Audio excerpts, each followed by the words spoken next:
July sa ating YouTube channel na laging nanonood. Gusto ko pong iparinig po sa inyo yung binanggit ni Kalingap Rab. Ito po yung ilang part po noon. Kaya po yung mga anti-kalingap, yung kinikita nila at pinapakain nila sa kanilang pamilya, yan po ay dahil sa kalingap pa rin. Dahil sa dahil sa pag-content nila sa kalingap. Pero yun nga lang, mga negative yung content nila about sa kalingap. Pero yun yung pinambubuhay nila sa kanilang pamilya. Di ba? That's the sad reality. Okay lang sana kung yung masaya yun eh. Kung yung pinapakain mo sa pamilya mo, yung positive yung ginagawa mo. Di ba? Pero kung yung negative yung ginagawa mo, tapos yun yung pinambubuhay mo or pinapakain mo sa mga anak mo dahil yan sa dahil sa pangbabanat mo sa isang community. Ang hirap nun, di ba? Paano yung nagagawa yun? Kung ako mismo, di ko kayang gawin yun eh. Di ba? Yung iyain kong pagkain sa family ko is from pagbabalahura ako sa aking kapwa. Di ba? Mahirap yun. Mahirap yun talaga. Parang ano yun, parang hindi ka masaya nun.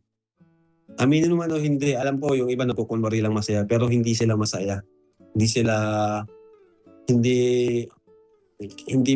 Wala silang fulfillment sa puso nila na ayos. Dahil yan sa yung positive yung ginawa ko, kaya nakakain yung pamilya ko.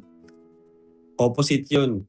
Nakakain yung pamilya nila dahil sa ginagawa nilang negative.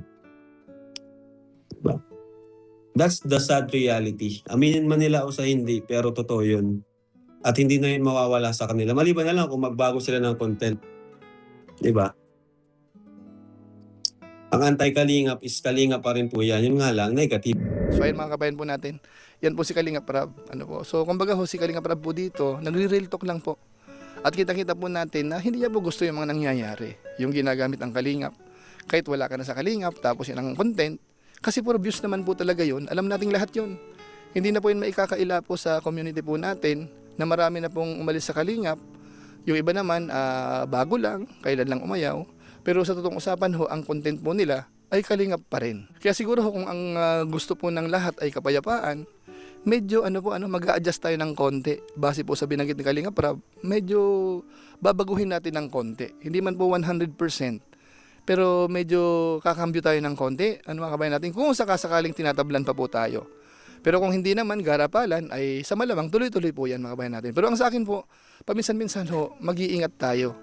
Kasi sa social media ho, hindi lahat ng napapanood, ay yun po yun. Minsan nga po, nabanggit ko sa isang mga live stream natin, na itong mga antay na ito, malay ho natin, isang pagkakataon, magkakasama na uli kami.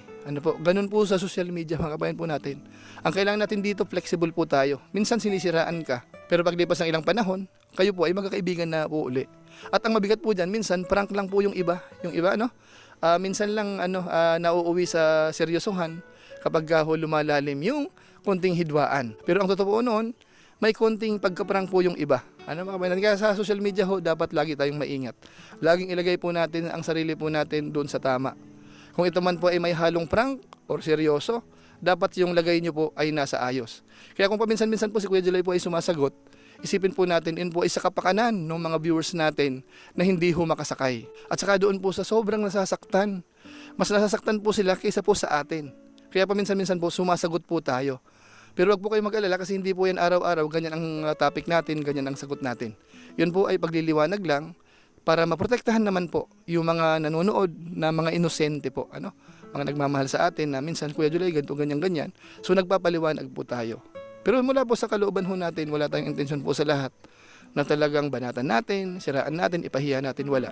Kumbaga, sumasagot lang tayo doon sa mga binabanggit din po nila. Sana maliwanag po yon. So dito po sa topic ho natin sa ngayon, hina-highlight natin yung kay Kalingap Rab na sana ho, tablan ho yung ilan. Para ho sana matahimik na. Yung medyo ang community po ay hindi man tayo magkakasama, magkaiba ng opinion, at least hindi tayo nagtitirahan. Kasi pareho po tayo nasa social media. Kung ang intention namin magkaroon ng revenue, kayo ganun din. Pero ang sa atin po, kung hindi maiwasan yung mga balitaktakan, banatan, balahuraan, ay konting moderate po. Nakakaya po sa mga viewers eh. Ano po, basta yun po, hina-highlight natin uli, yung kay Kalinga Prab, bahala na po kayo. Kung kayo po isang ayon or hindi, yun po yung napanood po natin kay Kalinga Prab, yun po ang opinion niya. So maraming salamat po sa inyo. Ilang po muna siguro ang ating maiksing reaction video po sa pagkakataong ito. At hangad po ni Kuya July na ang kalagay ng lahat ng sumusuporta sa atin, sa Team Kalingap, ay nasa ayos. Kita-kita ulit tayo po sa mga next vlog pa po natin, pero wag po natin kalimutang i-share po ito. So muli, ito po si Kuya July, ang inyong katugang, ang inyong Kalingap na pansamantalang nagpapaalam po muna. Kita-kita ulit tayo sa mga sunod ko pang vlog. Maraming salamat sa inyong walang sawang pagsuporta po sa ating YouTube channel. Pagpalain nawakin ng Diyos, mabuhay tayong lahat. God bless. Bye-bye. Gusto ko lang din pakiusap sa inyo na yung ba nga po nagsabi na tayo na wag itapik ang family ni Viancy sa mga live natin. Lalo na kung nababash sila sa live natin.